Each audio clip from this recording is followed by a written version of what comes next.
Hey everybody, thanks for watching and thanks for taking the time to purchase or download the video.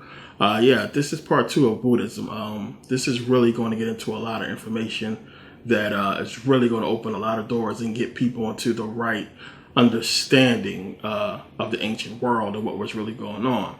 Now, as far as Buddhism, you got to understand, as I talked about in part 1, of course, they're trying to claim Hinduism, which would basically claim Buddhism because Siddhartha was a Hindu.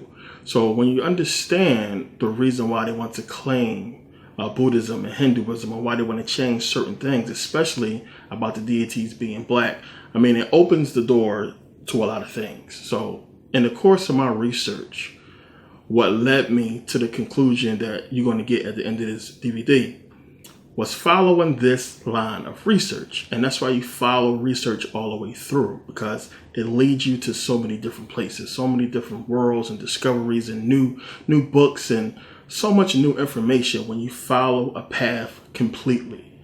And I'm talking about not just learning a couple things about a specific subject, but following everything about it, what people said, what they wrote, who wrote what's the most important thing about it, so on and so forth. And you're going to understand why that's important by the end of this DVD. So now in part 1, we talked about how the Aryans, came down, how they basically took over northern India, the Indus Valley, what have you, how they, claimed to create Hinduism and everything like that, about the whole caste system and how that was set up by the Europeans or the Aryans.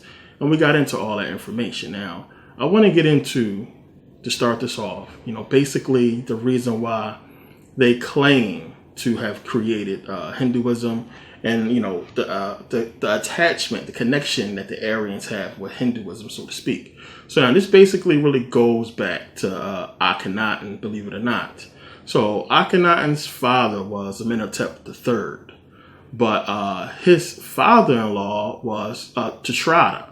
Now, Tushratta was basically the king of the Mitanni tribe in Mesopotamia. So Mitanni in Mesopotamia, it's something that you're going to find a lot when you really start digging into this information. You'll hear about them. Now, the thing is, they don't know exactly what the Mitanni tribe was, what race they were. They believe they were mixed race. A lot of tribes back then was, of course. But the Mitanni tribe was a warrior tribe. And the whole thing with the Mitanni tribe and what they found in Mesopotamia is they found Indian gods. So they found Indra, Mitra, and Varun. So when they found these deities in Mesopotamia, they are, of course, not Mesopotamian gods. So the thing is, they figured, well, the language that these gods was written in Mesopotamia was in an Indo-Aryan language. So they figured that the Indo-Aryans created it or wrote it because, it's dated so long ago. So, of course, this is many reasons why you can find Indian gods in Mesopotamia. It could be, Indians traveling to Kemet who stopped and wrote something down. The information that they're giving us can be completely bogus. There's a lot of different excuses and reasons why they could have found what they found.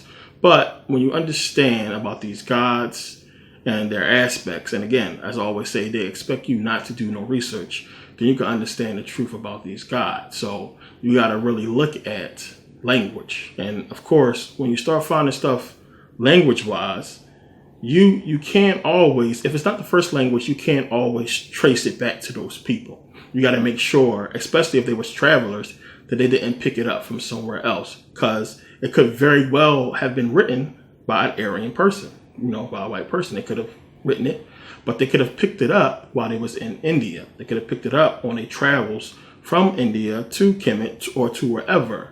So these are things you got to take into context, and you can't just, this is one of the things they use to give the Aryans claim over Hinduism, but you can't just use stuff like this and just jump all over it and give them claim to a major, faith because of something like this. So now the date of these writings about these Indian gods goes back to the 14th century BCE. Now, prior to that, we don't find any Aryan writings, of these gods or really any type of gods. We don't find writings from Aryans about the gods that we know of. So, it's another reason why you can just kill that whole argument. And again, when you traveling, when these Aryans were traveling, it was picking up stories. And again, not all Aryans was in on conquest. Some of them was actually trying to fit in and just, start a family.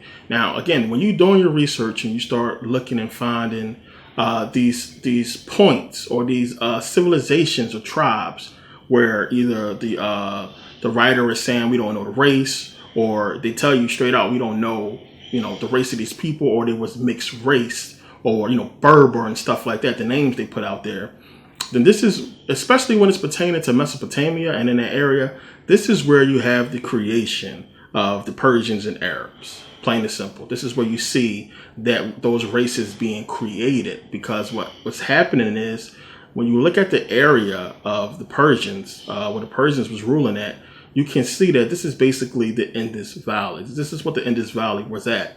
So you have, Mesopotamia, you have, of course, Afghanistan, you have Pakistan, you have northern India, and this was basically the Persian territory for a while. We know it encompasses the Indus Valley. So what was happening was these Aryans was coming down and mixing with the northern Indians and creating what we know as Persians and Arabs. Now, just like the Chinese, who don't want to be compared with the Japanese or the Koreans or what have you, Persians don't like to be compared with Arabs and vice versa. But I mean, just like we could say with the Asians, come on, look at them.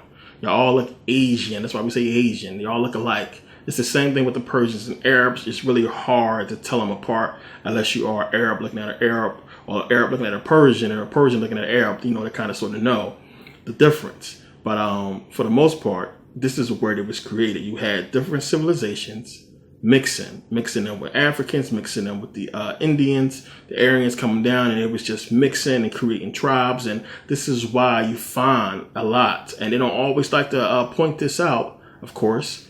This is where you find a lot of these tribes that they can't describe what race they was. When they talk about the Hittites, who was the Hittites? There was a mixed race. Some people would just flat out say, well, they was black, mostly black. But then others would say like the Hyksos and the Hittites probably was a mixed race or predominantly black or something like that. This is where you have the creation of the Persians and the Arabs, and them beginning their conquest. And eventually, the Persians did create, a vast empire that ruled, for a long time. Of course, the Persians defeated the Egyptians, the ancient Egyptians, when they came into Kemet. So this is where all that stuff started. So when you start seeing that, you start to understand that this is all a part of the Aryans coming down, conquering in northern India, and basically just spreading out and really creating this agenda to take over. Now, you got to think about it. Even still, when you come down in a mixed race, and then it keep happening, and you have all these people, and then you have these tribes start forming. Of course, they still gonna kind of feel like outcasts, like they need to start, their own civilization as being mixed people, because before then, of course, Africans and then the Asians took over most of the lands, and we already set up civilizations. And all was left really was the hottest places nobody wanted to be, which you could say Mesopotamia, the Middle East or what have you. So that's what they had left to basically take. And of course, the Aryans didn't want to stay up in the cold too much longer. They wanted to come down and basically take from the civilizations they had already established so much. So the Aryans was coming down and mixing with the civilizations. Remember, I talked about the Mani in my video on YouTube about the origins of all the races. And you can see the Mani, which is the indigenous people of Thailand. Remember, they had afros. Yeah, well, they still have afros. These people still exist to this day. When you look at these indigenous people, it's the same thing when you go to like Cambodia, you go to China and Japan, you have dark-skinned Asians still exist to this day, especially in Japan, especially in Thailand with the Mani, and they having afros. You can see it clear as day. You can see a lot of them look like black people, but we can see, what happened when you look at the Thai people today and the Chinese and Japanese today. They have straight, long hair because of the Aryans coming down and mixing in. Now, to me, when I researched this thing and looking at this whole thing, to me, this was a coordinated attack on melanin, which basically leads me to believe that at the top, back then, they understood their deficiency. They understood their problem with melanin, and they basically wanted to weaken the rest of the world. They wanted to basically infect the rest of the world and decrease their melanin. And I'm going to explain later why this is important. And I'm going to explain later why them mixing in, basically it's a good thing and a bad thing. But that's basically what they came to do. They came in, they weakened the people genetically weakened them and made them, less melanin, which melanin is a major thing. So when you understand that, think about that. From the woolly hair, the blackness, the representation of power, melanin, into, the straight hair. So that's basically what took place. To me, it was something that they had to understand and know. Now, they did this because, they wanted to basically get in power. And once they got in power, we seen the disappearance of the black gods from the ancient world. Remember, they're gone. They got rid of them. And we're seeing the rise of these, white gods, these unseen gods. And, when you look at Jesus and Buddha and Krishna and Vishnu, when you look at Jehovah, Yahweh, Yahweh, all that, these are all gods that's here to basically cover up the black gods, to hide the black gods, to reduce them to a level of secrecy that you can only discover their true origins and identity in secret societies. And that's basically what took place. That's basically what happened. You had all these governments basically get in on this because they themselves are in these secret societies and want to rise up in ranks. So they had to do their part. And again, you have to understand that one ruler at the top, he only think about himself. There is no way you can have one man representing an entire kingdom and not have a set of rules that's basically going to really govern him and limit his power as far as the effect he can have on the entire kingdom. You can't get at power to one person. But when you look at a president and people that had this power to do so much, I know we got a Senate and what have you, but the president has executive orders, so he can basically do what he wants. So these people, these rulers have basically sold their people out, and that's going to make a lot of sense later. They sold them out. So you had these people, the Aryans come down, mix in, weaken the nations, and basically leave, because the more melanin they had, the more stronger, the more tough they would be to conquer and fight. And they understood this. Somebody at the top understood this. I'm telling you, when you do the research, you're going to understand that. So they basically wanted to weaken them. They want them to not understand that this is about melanin, that this goes back to the black gods and what the black gods is really about, which we're going to get into in this video as well. They didn't want the people to understand that, so they took it away. They took it away because it leads to the understanding of melanin and the understanding of Kundalini energy and what all that stuff is about. Now, when you go and you look at, China, Thailand, all these Asian countries, they represent the dragon. They celebrate the snake, the serpent, and the dragon. You see it all throughout Asia, celebrated. They have the year of the dragon, in China. It's just a big celebration. So a lot of these people celebrate, and they celebrate, the dragon, they celebrate the serpent. And a lot of them don't really understand what this stuff's about. And a lot of them have no clue that it goes back to melanin and black gods. Now, I was talking about this at the end of the Moorish DVD about melanin and why it's important. I'm going to get into it a lot more deeper at the end of this DVD. So if you are European, if you're a white person, trust me, you want to pay attention to that. You want to listen and understand what this stuff is really about, because it really pertains to you in so many different ways. So now, getting back to this part, understand, of course, they sold out. They sold the people out, these rulers, in these Asian countries, India as well. And they sold them out because they understand that these religions go back to the understanding of melanin and real true spirituality. So, you can trace this stuff and you can do all the research. But of course, it obviously comes from Kemet. And anybody who is a real scholar, if you really do research like me, and like a lot of people, if you really research, it's no way they can hide this stuff from you. This is why we have entertainment and so many things to basically bombard our time and keep us from really digging deep, because I'm telling you, it takes a lot of time to really get this kind of knowledge and get to the heart of this stuff. I know I just spit it out in videos like, it's all in one book, but I'm telling you, it takes a lot of research and trial and error and really digging and doing research to really get to these points. And they know you don't have time for that. So, they think you're stupid. But anybody who has learned or who really does research can easily look at these gods. And when you start reading about them and understanding what they represent and their stories, you can clearly trace them back to Kemet. So, of course, if everybody in these countries understood that, wait a minute, these religions go back to Kemet, they will look more deeply into Kemet. They will look more deeply into the Egyptian mystery school and Egyptian teachings, and will understand, about melanin, about true spirituality, about what this stuff is all about. And that's not what they want, of course. So when you go and dig into this stuff, I was talking about before how they went into Mesopotamia. This is 14th century BCE. They found these artifacts. They found these writings pertaining to Indian gods. And the writings is dating back to 14th century BCE. So one of the gods they found was Indra. Indra, which is an Indian god. Now, this is Indra. Let me read this. It says, Indra, in Hindu mythology, the king of the gods. Remember that, the king of the gods. He is one of the main gods of the Rig Veda, which is basically a Vedic Sanskrit writings, and it is the Indo-European cousin of the German Wotan, Norse Odin, Greek Zeus, and Roman Jupiter. Now understand that Indo-European, how they try to blend it in with these white gods. So you have Indra, the king of the gods. Osiris is king of the gods. You have Osiris's mother, who is Tefnut. She is queen of the gods. You have Indra's mother, who is Aditi, who is also queen of the gods. You have Indra being the brother of Agni. Agni means fire. You have Osiris being the brother of Isis. Isis is the goddess of elements, one of them being fire. She is a solar deity.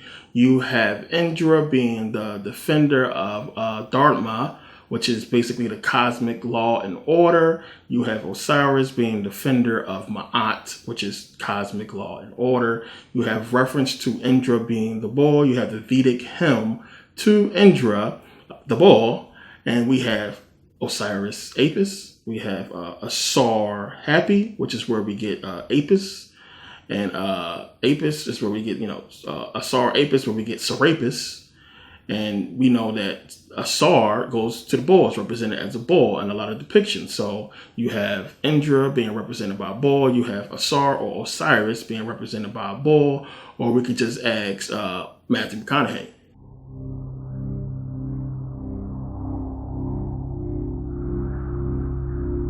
That's a big bull.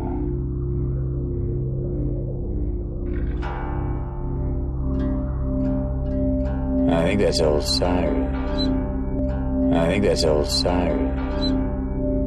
Told ya. You had Indra, who has 14 lifespans. You have Osiris, who was chopped up in 14 pieces. I can go on and on and on. So many comparisons that you can do between Indra and Osiris. You also have Rudra and Yama, who are kings of the netherworld, just like Osiris. You have Seti, who was basically chopped up like Osiris, except, Seti was chopped up in 54 pieces. So we can go through a lot of the Hindu gods and compare them to Osiris, and it's for a reason that it's Osiris, which we'll get into. But you can compare so many of the stories, Krishna, Vishnu, which we'll talk about later. A lot of these gods you can look at and see how they compare with Egyptian gods, and that the two go hand in hand in a lot of different ways. It is no way around it. It's almost laughable to scholarship to me. When you look at it, it's like, what do they expect? This is why I say to people, I always use this phrase, only people in third world countries will believe that, because they must don't have access to the right kind of information.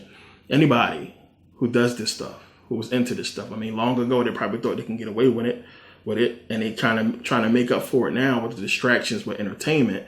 But when you just starting to really get into this information and read about it, it's really easy. It's plain to see. But they leave this stuff for the people in secret societies because they will ultimately come to the true understanding of what it all means, which you're going to understand at the end of this video. So they leave this information for them. It's not for us, as I keep saying. The Bible is not for you to understand the true hidden meaning of it, which we're going to get into that a little bit too. It's not meant for you. It's meant for them in the secret society. This is why it is at the altar of every Masonic lodge throughout the world, the Bible, the Torah, the Quran. Why is there nothing about Buddhism, Hinduism? We're going to get into that as well. It'll make a lot of sense. You got to understand what this stuff represents and how it goes back to the solar god, the sun. It goes back to melanin and Kundalini rising. And this is very important in understanding this stuff, because it's everything. And I talked about in part 1 about the was staff and the jet pillar of Osiris, the serpent, and how that, corresponds with the Shiva Linga, what that whole thing was about. So it's another thing that we can compare with Hinduism and see its relation to the Egyptian teachings. Now, when we look at Brahma is associated with Harani Agrabah. And Harani Agrabah is the cosmic egg or the golden womb.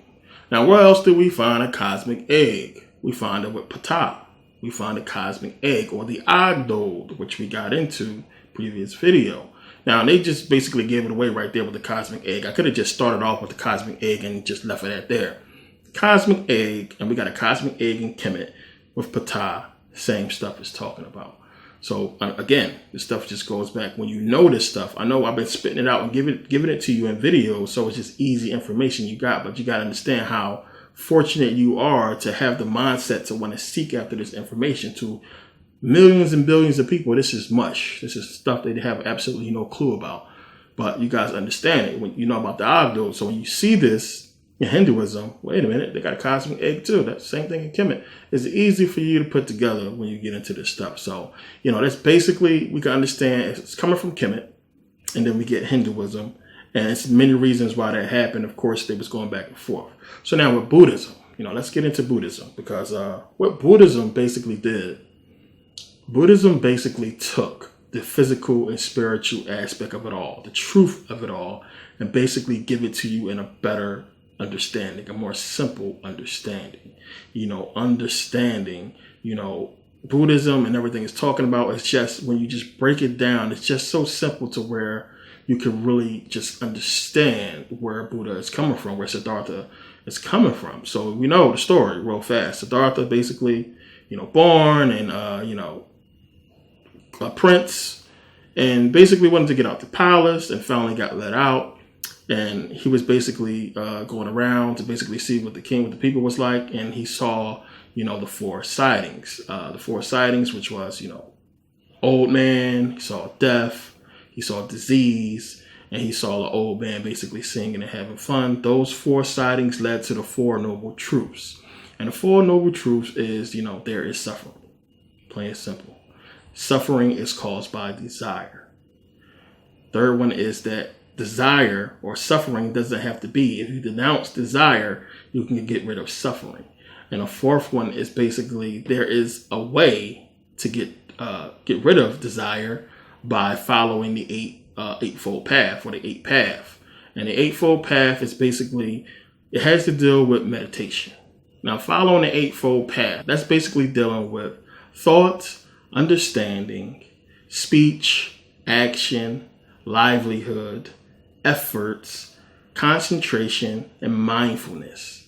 So dealing with these 8 things, this is the eightfold path. And you follow the eightfold path, which basically leads you into karma. It's dealing with karma. Now, following the eightfold path will determine whether or whether or not you have karmic consequences. And having karmic consequences is not a good thing. If you can go through life with no karmic consequences, this is what they call the last birth or the last life, where you basically reach nirvana.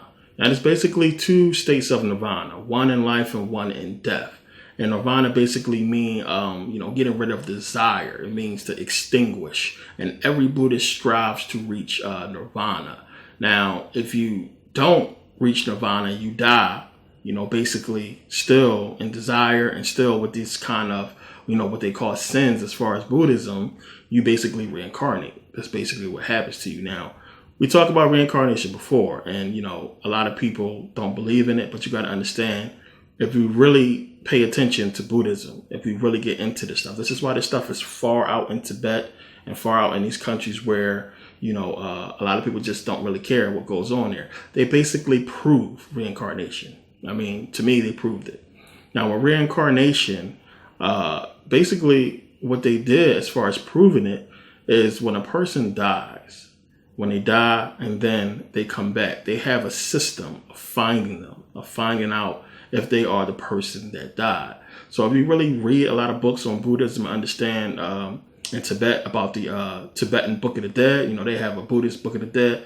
Just like, the Egyptians have the Egyptian Book of the Dead that I did the video on. It's the same thing. And this book is basically to guide you through reincarnation, or guide you through death until reincarnation. So in Buddhism, they believe after you die, if you do reincarnate, you will reincarnate after 45 days and you'll come back. So that kind of gives them this time limit so they can understand if somebody was pregnant, 45 days after that person's death, and they have a system where they can find out if you reincarnated. And they can do that by being in these little small towns that they in. You go into Tibet, it's like small villages. It's not so many people. So everybody knows everything. Everybody knows each other's business. It's nothing like the cities we grew up in. So of course, they know when a person just had a baby and where the timeline adds up at. And then sometimes the baby or the child, when it's a little bit older, they'll find out that they have a birthmark, the same birthmark in the same spot as a person that died, or I would have traits of somebody who died. And since everybody know each other, the person will pick up on it like, hey, you remind me of such and such. In a lot of cases, like these kids, they be talking about people they shouldn't know exist, that came from a past life and things like that. So once they have a child that they believe reincarnated, they put them through a test.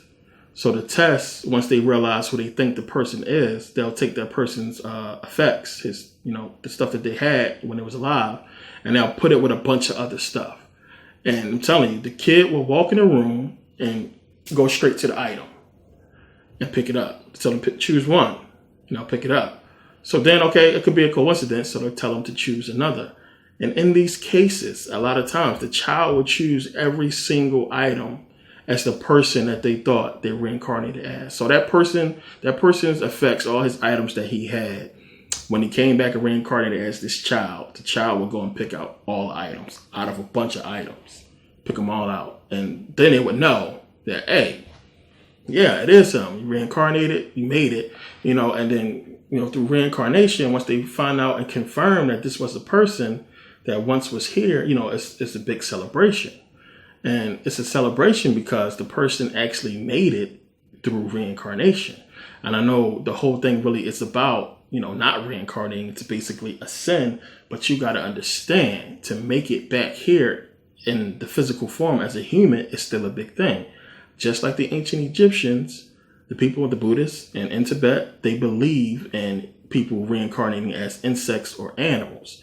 This is why, they have a lot of respect for animals and everything, because, they believe that if it's not food, if you're not killing it for food, you shouldn't kill animals. You should basically treat animals the way you treat, other people. Now, also with reincarnation, a person could reincarnate, across the country. You could have relatives in other countries that you don't understand. How do we do DNA tests and you realize you got people that you descend from another country. So you can also reincarnate across countries, across, cities and towns, not just within the same town.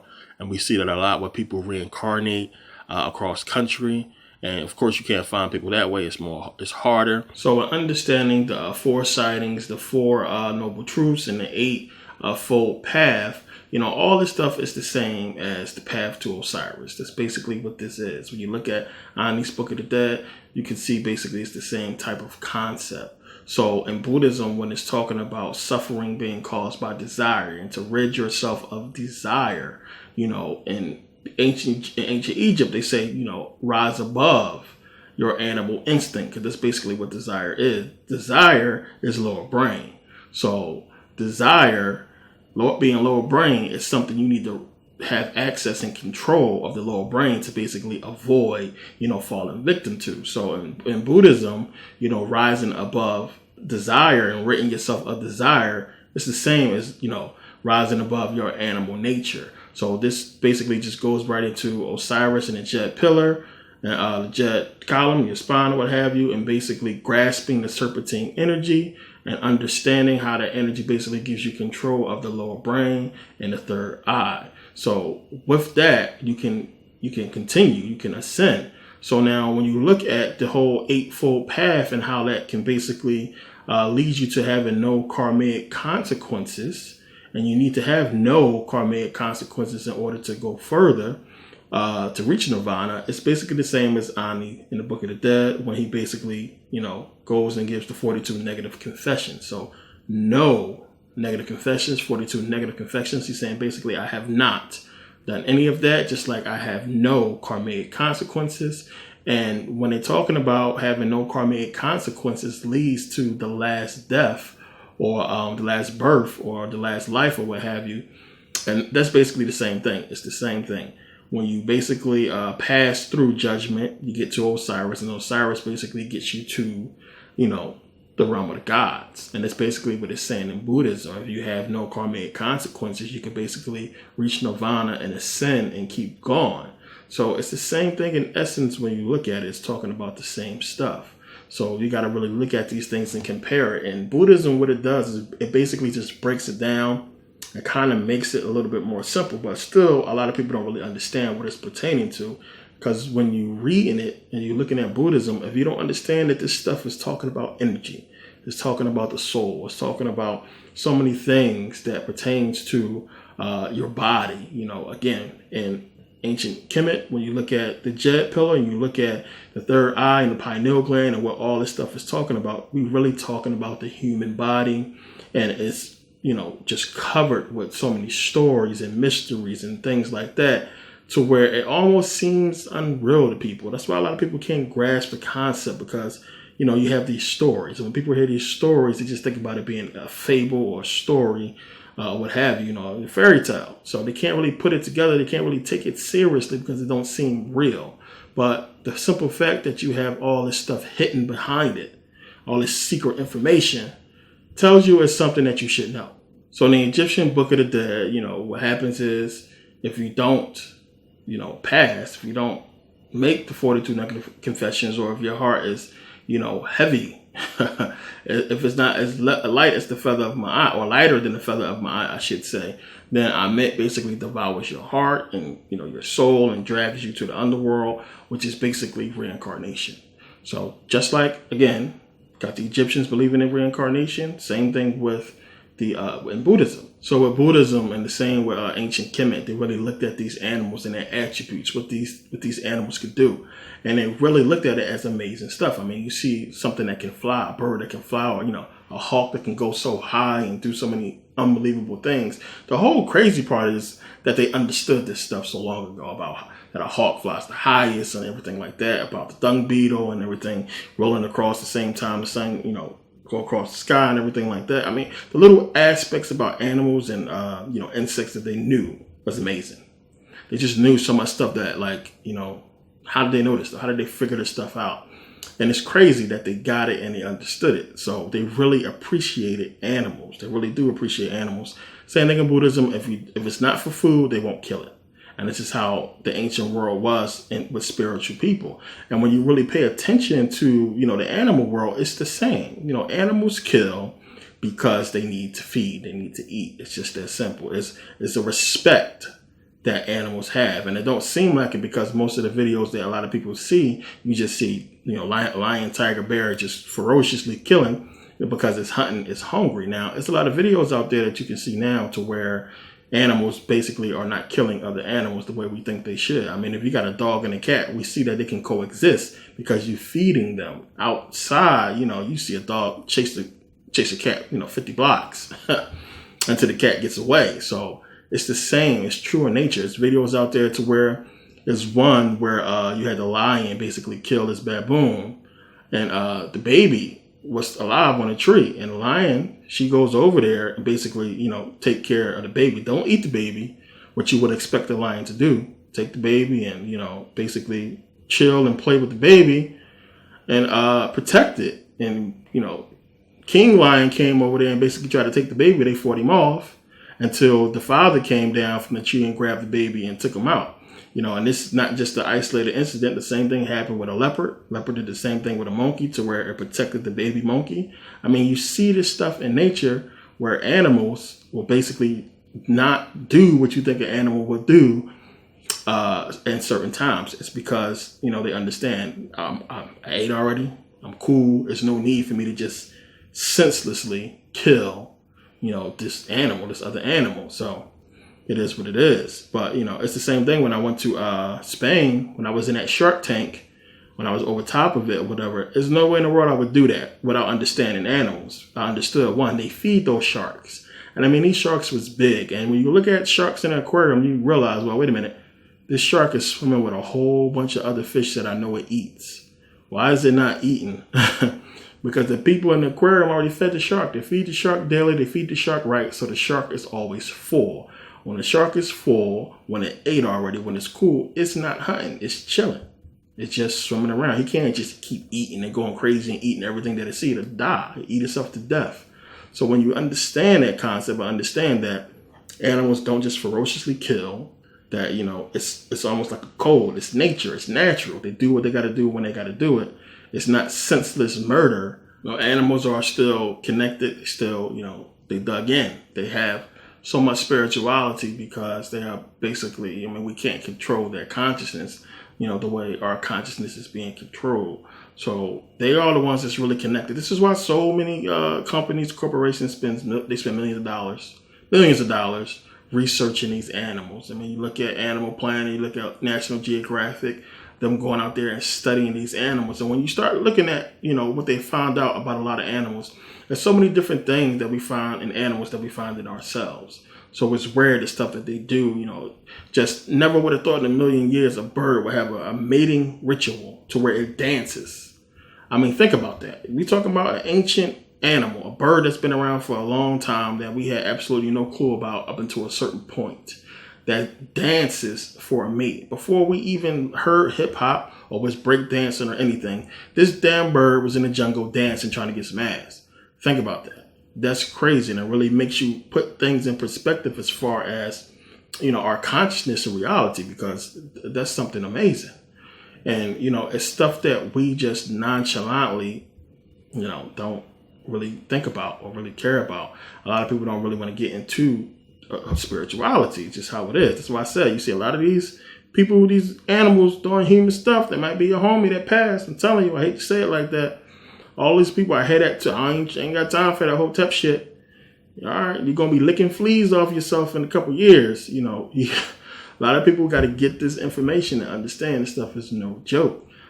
When we try to really grasp spirituality, one of the best places to look is to the animal world and look at the way that they do things and how they act. And I wanted to really just touch on that briefly because it's an important thing that I want people to understand. Watch that, you know, National Geographic and all those animal shows. Try to check them joints out and really watch them and really grasp, you know, what they're doing and, you know, everything that they're doing is spiritual. It's amazing stuff. So this is why I stick with so many different topics when I put out videos and different concepts, because I want to get all this information into your consciousness. So when you're doing research, you know, it sparks something and you point out things more often because you have been, you know, exposed to so much different, you know, information. So, you know, don't feel bad if you fall asleep watching the videos, because your conscious, as long as the sound is on, trust me, your subconscious is taking that information right in. Now, it's better to get a conscious understanding because it's, you know, visual aids that I put up. You know, you got visualization, which creates stimulation as well.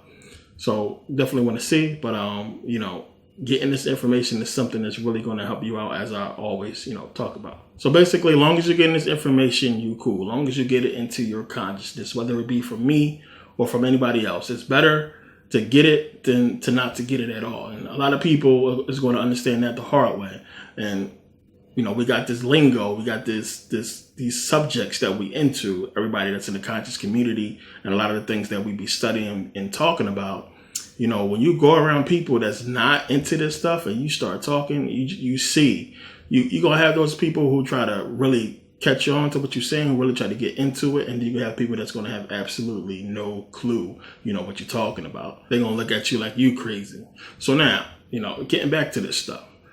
Basically, it's the same thing as I basically proved just now. When you go back, no matter what you go into, who you want to deal with, as far as Hinduism, Buddhism, or what have you, when you start getting into the stories, you're going to find a comparison in ancient Kemet. Plain and simple. You see Ramses, left foot forward, and all these Egyptians with the left foot forward. Same thing in Buddhism. You see Buddha walking with that left foot forward. There's so much stuff that this, you know, is tied into this stuff. So now this is really a lot of stuff that we was talking about pertaining to India. Now, we know Buddhism stretches all across Asia. So in India, you know, of course, Buddha is different. We always see that skinny Buddha, fat Buddha, what have you, you know, still all Buddha. But, you know, when you start going back and looking at Buddha in China and like in Japan or what have you, and you really start getting into their information, it starts to get a little bit more interesting, because in China they're a little bit more they put out the information a lot more, believe it or not, about Sambo, the black god. Sambo will basically be the equivalent to Ptah. Sambo was like the first. When it was nothing, it was Sambo. So he would be like the equivalent to Brahma and Ptah. So when you start digging into this in Buddhism, you see that you had the Naga. Now, the Nagas was black, and they were basically the first worshippers of Buddha. Now, when you start really getting into the Naga, and the Naga is represented by, these serpents or dragon serpents. And when you start getting into the story, you start reading about them, it says so many different stories. People got different accounts of the Naga. If you go to Japan, you have Nagara, and you have Nagara in Japan, you have Nagara in India, which basically is supposed to be where the descendants of the Nagas live at, and it's supposed to be Nagas sort of scattered around. Of course, they're not as dark as they used to be. So, be prepared for that when you do research. When you look at the Naga, you start reading about the stories, you hear different stories.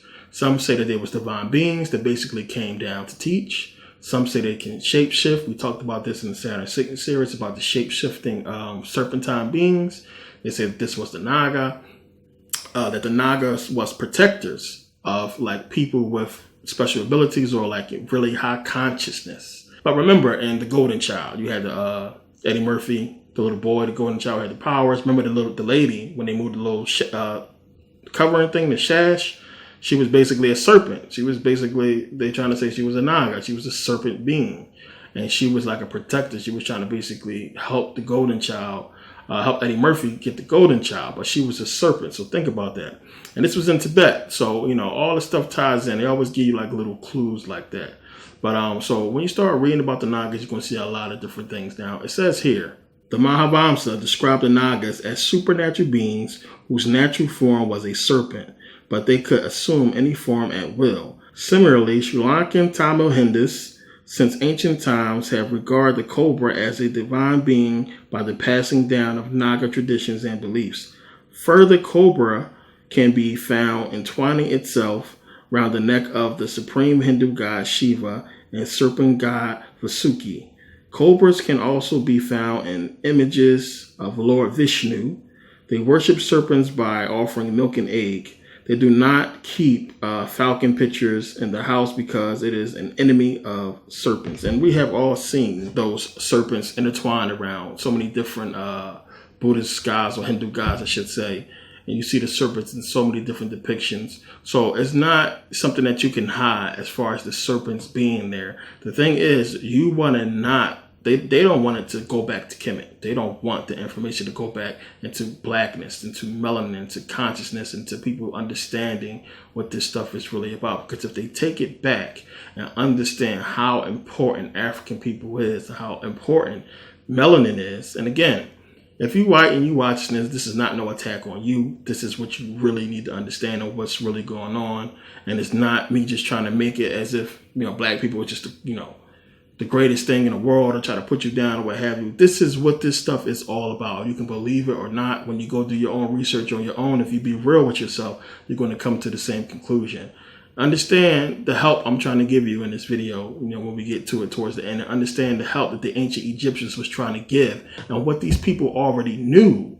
They had this understanding already, but they was chopped down, it was taken out, and the full fulfillment of what they were trying to do couldn't happen. And this is by design, and you understand a lot more, by the end of this video. But when you start getting into the Nagas and start looking back during this time at these ancient black gods and these gods that was just everywhere in the ancient world, and how they just disappeared, how they just you find little bits and pieces here and there. And most of the time, because history has been rewritten, they're not pertaining to them as being black. But it's just stuff when you go to the ancient world, when you go into China, when you go into Japan, you go into Thailand, the people just don't really care about that kind of stuff so much in the towns and the villages. So the stuff is still there. I mean, they left the old world. You go back into Thailand and stuff like that, you go to Tibet as well. The old kingdoms, the old world is still there. I'm talking about all those ancient buildings and everything like that, those structures, that's amazing. Same thing in India, that stuff is still there. Those ruins is still there. They're not even ruins in some cases. It's like they just all of a sudden left those areas and just, moved, for whatever reason. So now it's not a coincidence that we find all this talk about serpents, and you go to Kemet, you find serpents.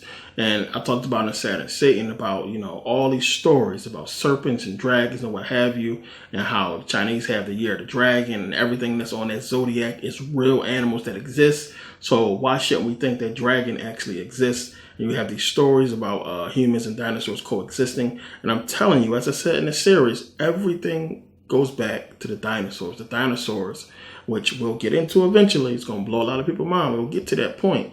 But dinosaurs is everything. They play a huge role in all of this. And when you go and think about the reptilian brain and think about dinosaurs, reptilians, and, this whole world of these beasts that existed, for so long, what is that about? What's going on? It's so deep when you really understand. But we got into this in Saturn State. We're going to finish this in part 6, other videos as well. But you got to understand, again, it's so much just tied into it. And they don't want you to really get this information, understand the connection between these serpents and everything, and, Buddhism and all these religions. So they're using religion to destroy it or to hide it or mask it. So this is one of the reasons why Islam is so heavy in Asia now. And it blew me away when I was in Thailand and walking around and I'm seeing Muslim Thai people. And I'm like, what the hell? And if you go over there and you look, Google it, you'll see that. I was shocked to see a mosque in Thailand. Like, what is going on? Like, their own spirituality, their own religion that they have, so to speak, is so amazing. Why would you take something that is an unseen God, unproven, over the history of Buddhism? It was crazy to me. So the powers that be can use Islam to go in there and try to convert people and give them stuff, and do so by force in many cases. This is why they blew up the Bamiyan Buddha in Afghanistan. If you remember that. Remember they had that big Bamiyan Buddha, the big Buddha that was carved into the mountain that's so old that they blew up, which it was crazy to me that the Taliban did this, blew it up, and it's like, for what? It's crazy that they allowed this stuff to happen and they got away with it. And it's just, you see the videos of ISIS and, so-called Taliban and ISIS destroying all these artifacts and all these ancient statues or what have you, because they want the stuff gone, plain and simple. All this stuff will eventually lead you to what I'm going to explain at the end of this video. It's going to lead you to the truth eventually. It's just knowledge has increased and so much information has been put out there. Books have been written and so much has been done. And eventually people who want to get it, it's going to get this understanding. And they don't want people to get this understanding, which is why, I'm going to pay Steph Curry $200 million for 5 years to play basketball. Even though, the economy's not doing good, $200 million can save a whole bunch of people's lives in America. But we're going to give that to one man to dribble a ball. This is the stuff they use to distract you from getting all this kind of information and to understanding what this stuff is going to go back to, because they want to keep it away.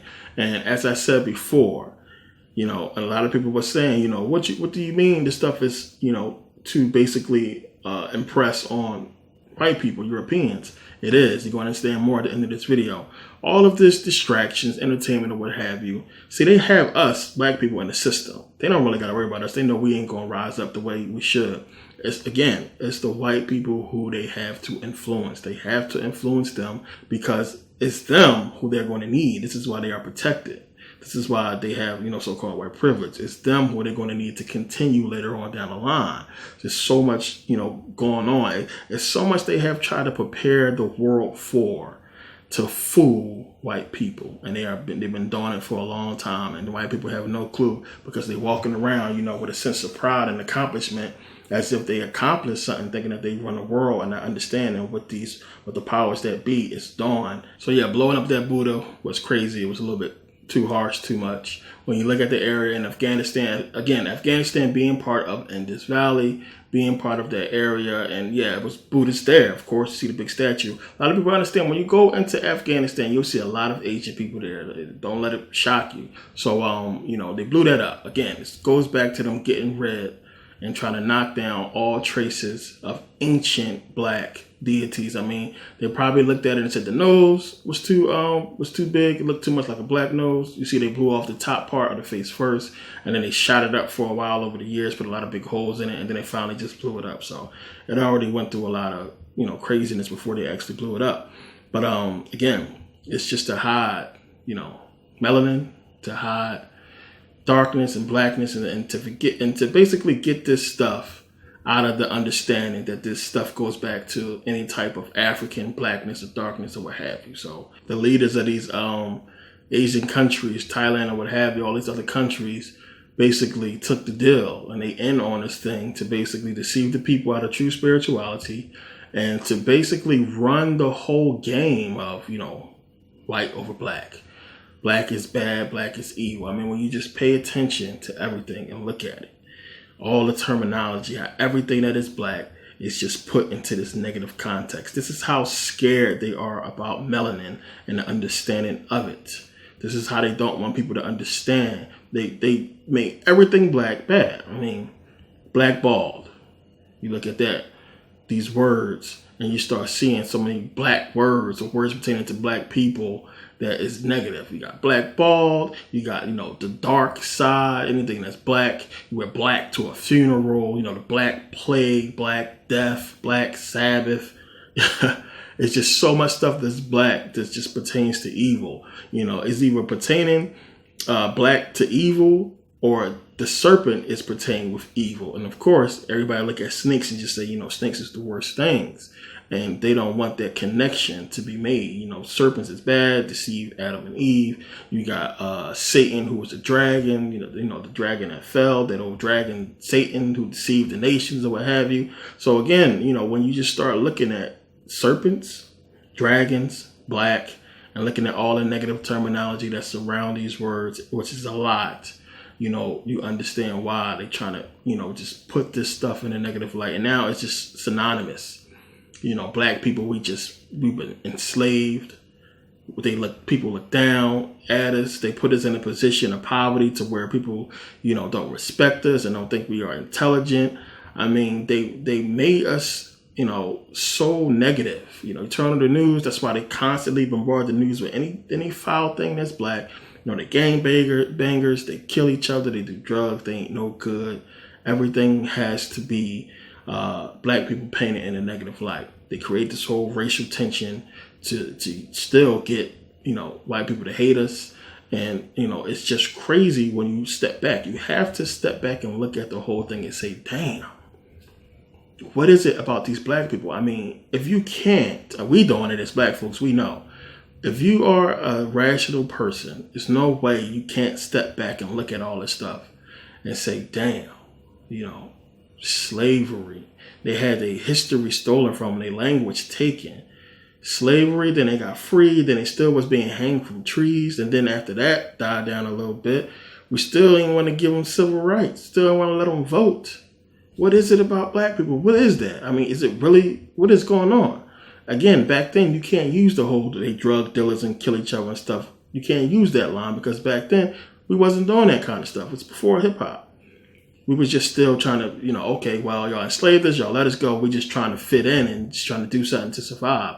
But still, that wasn't enough. What is it? What is it? What is it about black people? Think about that. How they have never tried to bridge the gap between black and white. This is the perfect opportunity for them to do so, and they are wasting it. This is the perfect time when race is being talked about and discussed where they can just say, hey, here's the true history about black people. Y'all need black people for this. Y'all owe black people that. They've done this. They've done that. They set up civilization long before us. No kind of education is given. It's only, well, you shouldn't have ran. Or, well, y'all kill each other, so why y'all ain't mad about one black person kill a black person? We got to literally, explain why we shouldn't be murdered. Think about that. What is it? What is going on that so much surrounding black people? If you don't understand that there's more to it than just what the news is telling you, then you're not never going to get it. This all is about melanin. They made us fear, they made us hate it, and they made it so our accomplishments is reduced to basketball, hip hop, football, sports, or what have you. Either you're entertainer or you're an athlete, and that's basically your accomplishments of as a black person if you are famous. So again, it's just so much negativity surrounding black people, and you got to take a step back and look at it and say, well, what the hell is going on? Like, something is up with black people. But again, you have this white pride that they look at the thing and say, oh, well, I agree something is wrong with them, because they have been manipulated into believing that what the news says about us is true, and that, the worst things about us is true. And they don't look at the overall and say, well, something is fishy. So what is it all about? And I started to talk about this in the Morris DVD, so I might as well finish it up here. I started down that path. But what I'm about to explain is probably only known in the highest levels of Freemasonry and, esoteric circles and mystery schools. You're a person who have, really high knowledge to get to this point, or you're just a master researcher, because it takes a lot to put this stuff together to get to this point and to get this concept and to grasp it. So when you go and you look at, them creating all this racial tension in America, it goes both ways. It's not just white people hating black people because of it, but black people hating white people as well. And because of that, as a researcher, as a black person, the people who should be getting this understanding, both black and white, will not reach this understanding that I'm about to explain here. One, white people, of course, because of arrogance, because of domination, because they are in a position of power, and black people because they just don't want to associate with white people, because they have a hatred for white people because of the oppression that we have been enduring for hundreds of years. So the separation creates the perfect mood for this information and for what I'm about to explain to not get out, and for people to not to reach this point. And when you get to this point as a researcher, if you are critical of black or white, when you get to this point, you're going to break away from it. You're not going to follow the path all the way down, because something inside you is not going to want to put this information out there or to accept it, because you have a bias. And this is why the separation is so perfect for them. And this is why I talk about unity and why I really preach it, because, there's an understanding. There's a sense of, goodness of this being completely wrong, and us understanding the true nature of it is really going to help people out. So now I'm going to basically start out by showing you this. Now that was easy. It says Krishna is black. Krishna means black. All the deception and everything that they do, and they throw things in your face. If you put up Krishna and look at Krishna, they're not so quick to say, hey, Krishna is black, Krishna means black. So easy as when you put up, what color was Krishna? It tells you clear as day, it's black. And, why is this important? It's important. Krishna was black. Buddha was black. So you have Buddha black, Krishna black. Krishna, you have Christ. So if Buddha was black, Krishna was black, then, you can really think Jesus had to be black as well. So when you look at the three, they are the three sun gods, the solar deities, and they represent the sun in many different ways, many different aspects. So it's more to these three that meet the eye, and you got to understand, when you paying attention to one and you doing your research on one of them, you got to look at all of them, and that's the trick. This is a reason why you don't have Hinduism and Buddhism and Freemasonry, but really you do. It's just not as seen as everything else. And it's a reason for that. It's because Jesus can represent all three. So we see again, when we go back, Krishna, plain and simple, telling black. Buddha, we know about the Nagas, black. Jesus, the one who they hide and the one who they have in the Masonic lives. Forget Allah, forget the God of Judaism, because Allah, again, moon god, it's a whole different thing. But it all still mixes in together. But you have Krishna and Jesus, Buddha, and the reason why they compare the three. So, when you read the Bible, the definition, or should I say the description of Jesus that they basically give, it's black man, plain and simple. But they don't go out there to put out you don't see the pictures or the ancient pictures of Jesus as being black. You see Jesus white, and that's a depiction that they put out there for a reason. Now, I've been telling you this for a while now, and Jesus tells you in the Bible that you are God's. The kingdom of heaven is within you, and it's a reason why they stole from Kemet. No man comes to the Father but by me. You got to understand that. So understand, as I said, Jesus is you. Jesus is you, black man, black woman. That's who Jesus represents. Jesus doesn't represent white people, and I'm explaining why and explain what I mean by that. Jesus represents black people. Jesus is more than just the sun. These gods are more than just solar deities. They don't just represent the sun and the power of the sun. They represent melanin. Plain and simple. As I talked about before, when the sun touches your skin, it produces melanin. Plain and simple. So think about that. We're talking about the power of the sun and what it does. Melanin. This is what Jesus is representing. He's representing melanin. He's representing black people. Melanin is what you need to activate the third eye. The third eye would be considered the sun. That is the sun. So remember, the sun is in us. Just like they talked about in ancient Kemet. They was talking about the pineal gland being the sun. You need melanin to activate that. No man comes to the Father but by me. Jesus. Melanin. You can't get to Osiris. You can't activate the Jed. Activate the Kundalini energy, which is going to activate the third eye and get to Osiris or get to the next level without melanin. This is what Jesus is representing. So again, what did he say in Genesis 32:30? Jacob said, I have seen the place, well, Jacob called the place Pineal. He said, I've seen God face to face and my life is preserved. The pineal gland, activating the third eye, seeing God face to face. God's face, activating the pineal gland. This is talking about melanin, it's talking about black people. What do they call Jesus?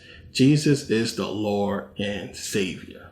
Jesus, my Lord and Savior. Jesus is supposed to be the Savior of mankind. Save man. Savior. Jesus is you, black people. Just like I just said, Jesus is you. You are the Savior. What I talked about in That's Game, the Bible and Christianity finally explained at the end. What is this going back to? It's going back to melanin. It's going back to the woman. So when you read in your Bible, John 3:3-5, Jesus answered and said unto him, Verily, verily, I say unto thee, except a man be born again, he cannot see the kingdom of God. Nicodemus said unto him, How can a man be born when he is old? Can he enter a second time into his mother's womb and be born?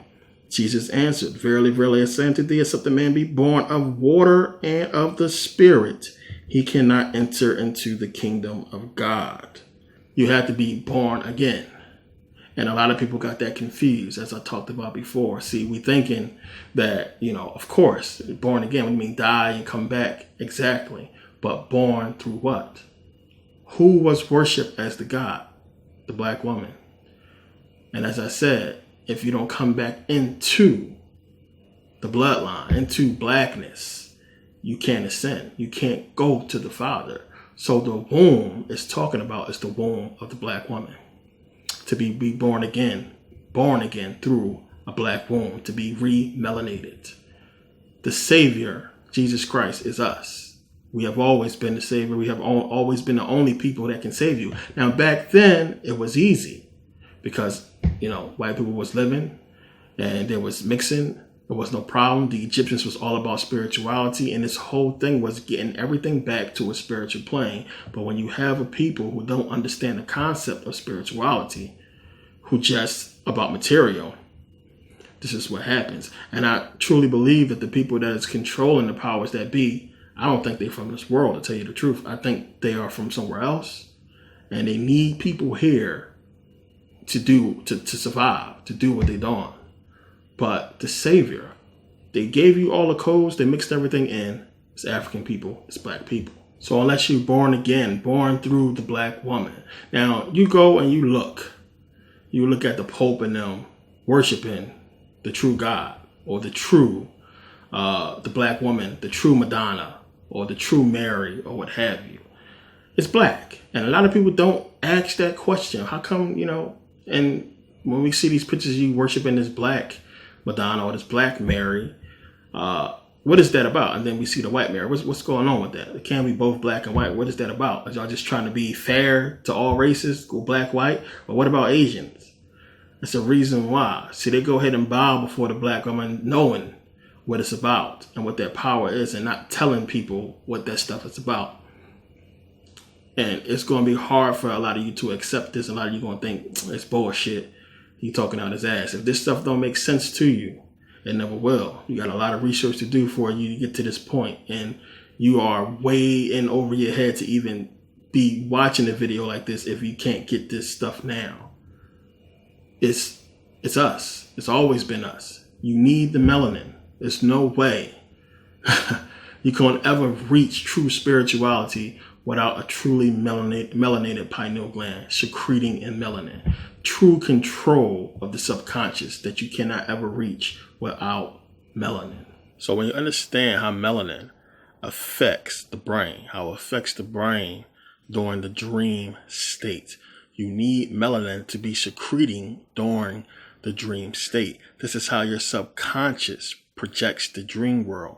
It uses the secretion of melatonin in the pineal gland to give you the spiritual, messages, to give you the spiritual energy to basically stimulate the pineal gland. You need to have a melanated pineal gland secreting in melanin to produce the melatonin needed to really get the spiritual stimulation to basically activate the pineal gland. This is why they have melatonin pills. Melatonin drops, liquid melatonin. And it's for white people. Obviously, it's a deficiency in the pineal gland, in the brain, a lack of melatonin being produced in white people, which is why they create this stuff. So it's just another way to validate it. So you just got to look at things and understand the nature that you see from Europeans, from white people. As I talked about with the Buddhists, respecting animals, respecting nature. And you see white people, yes, you have a majority of them. A lot of people hunt and they just kill for sport, not to eat, to just kill a tiger, to kill a lion, to just kill animals for no reason. And, an ecosystem is an ecosystem for a reason, and everything usually works itself out in nature. We can use the excuse hunting to keep down population, to keep down the numbers of deer or what have you, but that usually works itself out. And we shouldn't be really building in areas where the animals really own that territory. So, they crucified Michael Vick for fighting dogs for money. But, they didn't crucify the people just hunting and shooting and killing, animals for no reason at all. So it's just something to really think about, the nature of that. You have to look at a lot of different things. You look at, what darkness represents as far as Saturn, Satan. Still, all of it goes back to the pineal gland. It goes back to blackness. Satan is the pineal gland. Satan has so many different aspects, as I've said before, one of them being melanin, believe it or not. Darth Vader, melanin, the black robes that the priests wear, the priests of Saturn, melanin, the judge wear black robes, everything black, everything that we associate with evil, black, is really talking about blackness, talking about melanin and melanated people, black people. It's ironic, I know. And it's something that this world, when you look at America, is not equipped to fathom unless you really dig deep into this kind of research. You will never put this kind of stuff together. Or if you ever reach that point, most people won't accept it as being a fact. But it's about melanin, period. Plain and simple. So in trying to hide the black guys and serpentine energy and everything from the ancient world that dealt with African people, black people, they screwed white people spiritually, as I was saying in part 1. And now they need you guys to continue. So if you want to fast forward and think about it, if all black people reach a point of, enlightenment, true enlightenment, and never incarnate back here, reincarnate back to this planet and just go, they need somebody to feed off, to continue their agenda. They're not just going to let you guys understand what this stuff is about. Because if you understand what this stuff is about, then everybody would jump on the bandwagon of trying to, become right spiritually. Imagine if what I just told you now, they put on the news and told the world. Think about how people will look at black people and how they would despise the forefathers and all the leaders and rulers who perpetuated this stupid racism and this whole bullshit about, black people not doing this and that and not having the power that we have. Just think about how crazy, how different the world would be if people came into the understanding of melanin. And I get that question a lot. People always ask me, I get this question a lot. People always ask me about, race mixing. It's good to mix race or what have you. And what I tell people personally, what you do with your personal business, that's your business. But my opinion personally is if you have not procreated, if you have not had your children with black people, if you're black, then don't do it. Don't do it. If you didn't recreate yourself yet, then I wouldn't do it. I mean, it's preference, really. You will be helping, that bloodline of whatever white person that you married or what have you.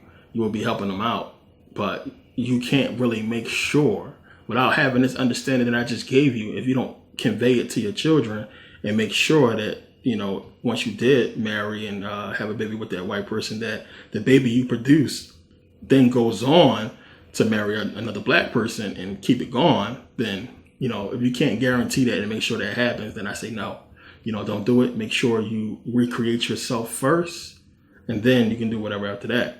So, you make sure, you have, if you're black, have a child with a black person, so on and so forth. And if whatever you do after that, that's your business. I don't, stuff works in weird ways sometimes, but at least, recreate yourself first before you even go down that path.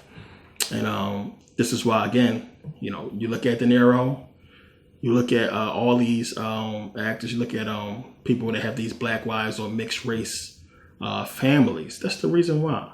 They understand it. They understand that when reincarnation happens, they want to incarnate in a melanated body. You go look in Asia, and a lot of these Buddhists and not Buddhists, so a lot of these Asian people who understand this stuff, who into spirituality, they got black wives, black husbands. You see a lot of people mixing with black and starting to understand about melanin. There's no way in the world you can read about it and just blow it off as black people trying to make themselves look good. This is scientific stuff. This is real stuff. Again, they still in our organs for a reason. They understand the power of melanin, and they don't want you to ever understand it because they need you 1,000 years from now to feed off, to leech off, to slave, to run things. Because they don't want to run shit. They lazy. They want you to come up with the idea. So we're going to give, make sure Michael Jordan get $1 billion. Make sure all these people get crazy money so they can have these mixed babies or what have you. If Michael Jordan do have one with the white girl. But they want them to continue and put this energy out there and continue it and have it, recreating itself. But eventually they want to, make it recreate with white and keep it all white because that's the plan. So these rich football players who married a white girl and then, they die and she get the money. And if they have married another white person, I mean, you diluting the African, you diluting the melanin. Eventually, stay white down the line. Michael Strahan, it's gone. The blackness of him and the blackness of all these other actors who married, white people, gone. James Earl Jones, all these, it's gone. Now, I say it's good and bad because on the good side, you're helping somebody out spiritually. But on the bad side, if you didn't recreate yourself first, you're destroying your bloodline, destroying, any chance of you incarnating into a melanated body. And I mean that to say a fully melanated body, because even if you're black and you do marry a white person, you have a baby, with a white person, that child is still melanated. It's still fine. That child can still ascend. If that child then marries another white person, then they have a baby, that baby is going to be diluted a lot. It's not going to have so much melanin and so on and so forth. So when you die, and your grandkids or great grandkids is born, if you ain't right spiritually and you don't ascend, you coming back in that bloodline. Hopefully you have enough knowledge to come into the bloodline of one of your family members that did marry black and have a black kid. You won't have to necessarily come directly into your children's children or what have you. You can still come into the bloodline of a cousin or what have you that's black and marry black and have black kids. It will be in that bloodline. It's just how it goes. Bloodline is everything. It's too much to explain to get into that, but I will eventually understand and let you understand how that works in this whole reincarnation process. I got into it a little bit in meditation in part 3 of Mystery School. We talked about that. We branched on that a little bit. Now, there's so much more to all this that people got to really understand spiritually. It's just a lot to it. And when you just understand what I've talked about so far and put it into context, looking at everything that's been happening with African people, now you can understand why and what that stuff is all about. They don't want you to ever appreciate your blackness. They want you to look at it as a crutch. You see people like Nicki Minaj and all these actors and actresses bleaching their skin and diluting their melanin, making blackness ugly. People see black and say, something is wrong with it. And we have this mindset that black is wrong. Black is ugly. Black is bad. When this melanin is the greatest thing on this planet. It is everything. It is the universe. Plain and simple. So you really got to grasp it and understand how lucky and fortunate you are to be a melanated person. And you should be proud of it and be happy that you are and really get, what it's all about. And it's like a waste of a life to have this power, this melanin, and do nothing with it. To not educate it, to not take care of it, to not use it, for something great. And a lot of us is going to basically die. Some people are going to die not having read an entire book, start to finish. A lot of black folks. They're going to die not reading. Not having read an entire book. Bullshit you not. Some black people are going to die having only been in their hood their entire life. Just how it is. Knowledge is everything. And when you dependent on materialistic things and not spiritual, not knowledge, it's just all about a dollar. It's all about material and getting this and getting that, feeding your kids. And, as I always talk about the rat race, the system. It's tough, to get a person to really jump on board with spirituality because they're not going to see any immediate benefits from it. So to them, it's like, can I eat it? No. Can I cash it and get some money? No. And it's the perfect deception. It's the perfect scheme. And, the victims of it is really, going to fall hard. So that's what it's about. That's what it's all about. Melanin. Jesus is black people, plain and simple. Like people always say Jesus is black. No way. Yeah. They're trying to indirectly tell you, but it's all things that you're not supposed to figure out. But this is what it's telling you. It's keeping it from white people. And that's the thing. That is the trap. That's the trick. So they jump in, they all in, and people praising this Jesus as being an actual being. And not realizing it's actually black people it's talking about. That is the inner mystery. That is the secret. That is the, cherry on top. The whole deception, what it's really about, what it gets down to, at its finest point, is you're going to get to this point when you start bringing these religions together and you're going to realize, damn, this shit is about melanin. It's about melanin. It's about black people. And it's like, damn, treating black people like this. They treat us like this because they know when we die, when it's all over, we got the keys to the kingdom. We have the ability to ascend and do amazing things. And really, it's not so much about spirituality. This is only temporary. We're talking about the everlasting, the immortal. That is us. They can't have that. They can't have that.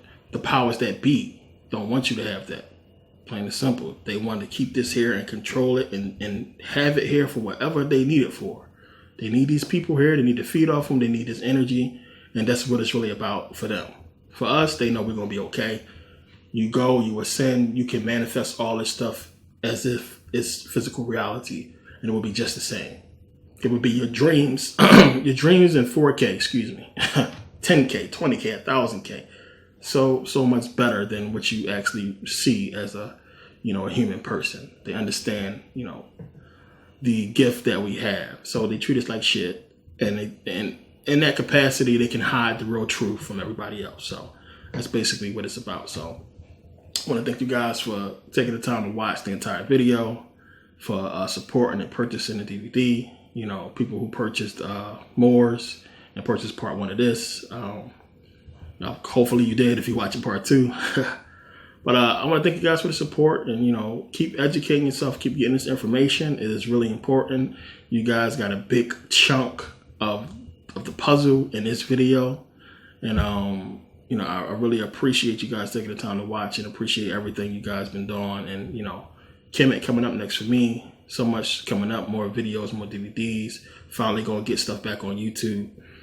But yeah, I appreciate the support, man. And I do this because I get the support. I came to a point, months ago when I was going to stop and quit because I didn't feel like I was really getting the support I should get for this kind of information that I'm putting out.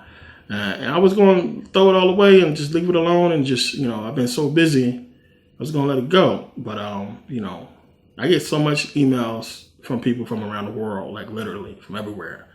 And, that stuff helps, reading people's emails and people thank yous and stuff like that. That kind of support, it keeps you going. So, yeah, I just want to thank you guys, for the support, for the messages, for watching, and, staying tuned through the whole video. As I said, I'm not the most entertaining person in the world, but the information is good, no matter how you get it. So many people out there putting out information. Try to just take in as much as you can. But it's good to get it all and just have reference when you're doing research, and go back and think about stuff that you've seen and put it in context to your research. So it's a good thing to just get this information. But yeah, I hope I answered a lot of questions, and this is a big piece of the puzzle. It's a lot more. But yeah, I want to thank you guys for taking the time to watch again. And yeah, see you guys next video. Yeah, and still, if you ain't following me on social media, at The Real Merkable, definitely follow. We'll live stream from the pyramids. We'll live stream when I get to Kemet. So definitely want to check that out. Thanks for watching.